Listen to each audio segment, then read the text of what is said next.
राम मंदिर। क्या राम मंदिर डूब जाएगा?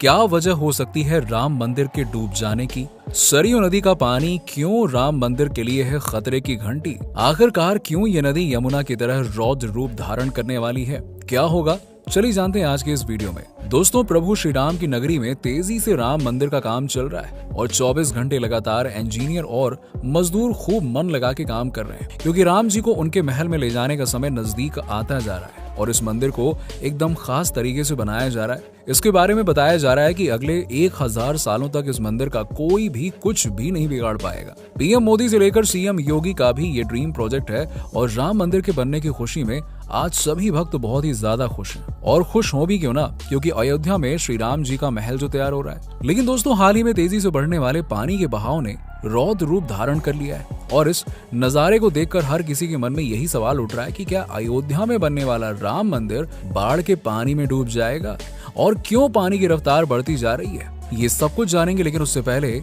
हम राम मंदिर की कहानी अयोध्या से शुरू करते हैं। अयोध्या दोस्तों, भारत देश की प्राचीन नगरियों में से अयोध्या नगरी को एक पवित्र और खास नगरी माना जाता है। हिंदू पौराणिक के इतिहास में पवित्र सप्तपुरियों में अयोध्या, मथुरा, हरिद्वार, अवंतिका, काशी और द्वारका को शामिल किया गया। इस बारे में तो आप जानते ही होंगे कि अयोध्या को अथर्ववेद में ईश्वर का नगर बताया गया है और यही नहीं, इसकी तुलना स्वर्ग से की गई है और अयोध्या में कई महान योद्धा, ऋषि मुनि और अवतारी पुरुषों ने जन्म लिया है। अब भारत के अंदर सभी सप्तपुरियों में से अयोध्या को ही सबसे पहले स्थान पे दिया गया। अब दोस्तों, बात करें अयोध्या की स्थापना की तो सरयू नदी के तट पर बसी इस पवित्र भूमि यानी कि अयोध्या के बारे में रामायण के अनुसार विवस्वान यानी कि सूर्य के पुत्र वैवस्वत मनु महाराज ने अयोध्या की स्थापना की थी। भगवान श्री राम यानी भगवान विष्णु के अवतार श्री राम जी को आज कौन नहीं जानता। भगवान राम को पुरुषों में सबसे उत्तम पुरुष माना जाता है और इसकी वजह से इन्हें मर्यादा पुरुषोत्तम भी कहा जाता है। ब्रह्मा, विष्णु तथा महेश में से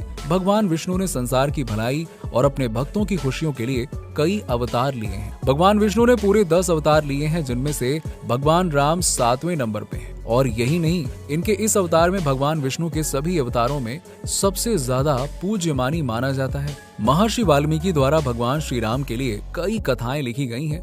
वाल्मीकि के साथ साथ महाकवि तुलसीदास ने भी श्री राम के जीवन को, उनके सभी आश्चर्य कर्मों को और उनके खास महत्व को समझाया। राम जी ने कई ऐसे महान काम किए हैं जिनसे हिंदू धर्म को एक गौरव से भर देने वाला इतिहास मिला है। त्रेता युग में श्री राम ने जन्म लिया था और महाराज दशरथ जो अयोध्या के राजा थे, श्री राम उनके बड़े बेटे थे और लक्ष्मण, भरत और शत्रुघ्न राम जी के भाई थे। राम जी की शादी मिथिला नरेश राजा जनक की बेटी सीता से हुई थी। भगवान राम की शादी के बाद महाराज दशरथ ने रानी कैकेयी के कहने पर राम जी को 14 साल के लिए वनवास जाने का आदेश दिया था और अपने पिता की आज्ञा को मानते हुए भगवान राम अयोध्या से 14 साल तक के लिए वनवास चले गए थे। वनवास को पूरा करने के बाद जब राम जी अयोध्या वापस आए थे और उन सभी लोगों ने दीपक जलाए थे, जिसे आज तक दिवाली के त्योहार के रूप में मनाया जाता है।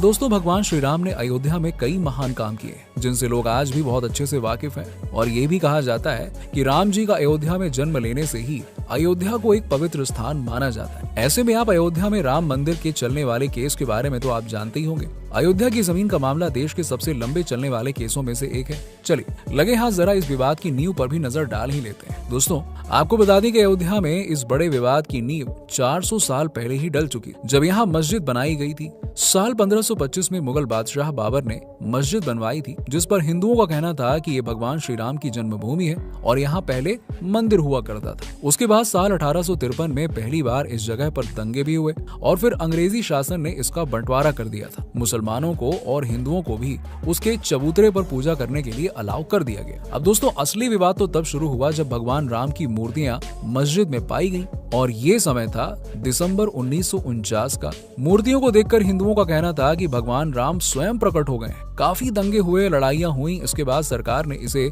विवादित जगह मानकर यहाँ पे ताला लगा दिया। अब उसके बाद 6 दिसंबर 1992 को इस ढांचे के लिए पूरे देश भर में हिंदू मुसलमानों में लड़ाइयां हुई और इस तरह से ये विवाद चलते चलते इतना बड़ा हो गया कि ये केस खत्म होने का नाम ही नहीं ले रहा था। और लगातार दंगे और लड़ाइयों की वजह से आखिरकार सुप्रीम कोर्ट ने अयोध्या की जमीन का फैसला किया। 9 नवंबर साल 2019 में सुप्रीम कोर्ट के 5 जजों ने फैसला सुनाया और आखिर में वो जमीन हिंदुओं को मिली और वहीं मस्जिद के लिए अलग से 5 एकड़ की जमीन को देने का फैसला सुनाया गया। साल 2020 में लगभग 28 साल के बाद रामलला यानी कि हमारे भगवान श्री राम टेंट से निकलकर मंदिर में शिफ्ट कराए गए।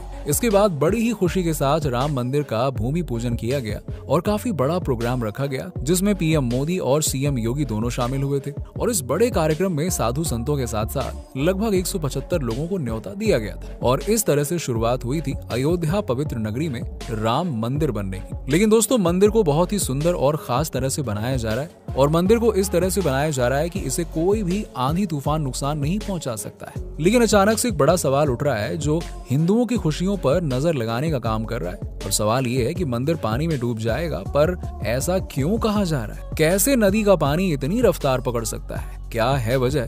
चलिए जरा एक बार ये भी जान लेते हैं। लेकिन उससे पहले अगर आपने हमारी वीडियो को लाइक नहीं किया तो जल्दी से जल्दी लाइक कर दीजिएगा और चैनल पे नए हैं तो फटाफट सब्सक्राइब भी कर लीजिएगा। अब दोस्तों, सवाल के उठने की वजह है नई दिल्ली। जी हाँ, हमारे देश की राजधानी दिल्ली। असल में यमुना के पानी के लेवल के बढ़ने की वजह से दिल्ली में देखा गया है कि ज्यादा पानी होने की वजह से यमुना ने अपना पुराना रास्ता पकड़ लिया है और लाल किले के पीछे से बहने लगी है। जी हाँ, और कहा जाता है कि मुगल काल में यानी कि 17वीं ईस्वी में जब शाहजहां ने दिल्ली का लाल किला बनवाया था तब ये लाल किला यमुना नदी के तट पर ही हुआ करता था। लेकिन उसके बाद जैसे कि आप जानते हैं कि कई शासन आए और अलग अलग साम्राज्य, मुगलों ने, अंग्रेजों ने शासन करके जमीन को बढ़ाते गए और नदी को वहां से दूर कर दिया। अब इस हिसाब से तो आप समझ ही सकते हैं कि अगर कोई नदी रौद्र रूप धारण कर लेती है तो जैसे कि दिल्ली के हालात हैं वैसे कहीं भी हो सकते हैं। अब इस बात को तो कोई झुठला नहीं सकता ना कि पानी किसी के आदेश पर नहीं चलता है, ये अपना रास्ता खुद बना लेता है। जहां उसे जाना होगा वो तो वहीं जाएगा ही जाएगा। और इसी तरह यमुना के पानी ने लाल किले के पीछे से बहना शुरू कर दिया है, जिसके बाद दिल्ली के कई इलाकों में पानी का भराव देखने को मिला।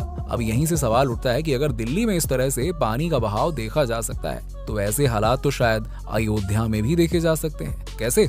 चलिए मैं बताता हूँ आपको। अब देखिए, अयोध्या में जहाँ पहले बाबरी मस्जिद हुआ करती थी अब वहाँ पे राम जी का मंदिर बन रहा है। तो यहाँ ये अनुमान लगाया जा रहा है कि अयोध्या में जो सरयू नदी है वो राम मंदिर के काफी नजदीक है। इसके अलावा अब हम बात करें राम मंदिर को बनाने की शुरुआत की तो एक टेस्ट किया गया था और ये टेस्ट था कि आखिरकार कितना वजन उठा सकती है नींव। इसके लिए प्रेशर कॉलम्स डाले गए थे। प्रेशर कॉलम्स वो होते हैं जो जमीन के नीचे सीमेंट कंक्रीट के खंभे गाड़े जाते हैं, जिससे हमें ये पता चलता है कि नींव कितनी हद तक वजन को झेल सकती है। अब इन प्रेशर कॉलम्स के बारे में ये बताया जा रहा है कि जितने भी कॉलम्स राम मंदिर की नींव पर डाले गए थे वो सभी फेल हो गए थे। जिसके बाद भारत सरकार ने कई IIT कंपनीज को इनवाइट किया था, बड़े बड़े इंजीनियर को बुलाया गया ताकि इस बड़ी मुसीबत का हल निकाला जा सके। उसके बाद IIT कंपनीज के बड़े बड़े इंजीनियर्स ने इसको जानने की कोशिश की तो कई समय तक तो इस बारे में जानकारी ही नहीं मिल सकी। लेकिन इसके बाद बताया गया कि राम मंदिर जिस जमीन के ऊपर बन रहा है उस जमीन के नीचे सरयू नदी का पानी बह रहा है और इस बारे में ये जानकारी भी मिली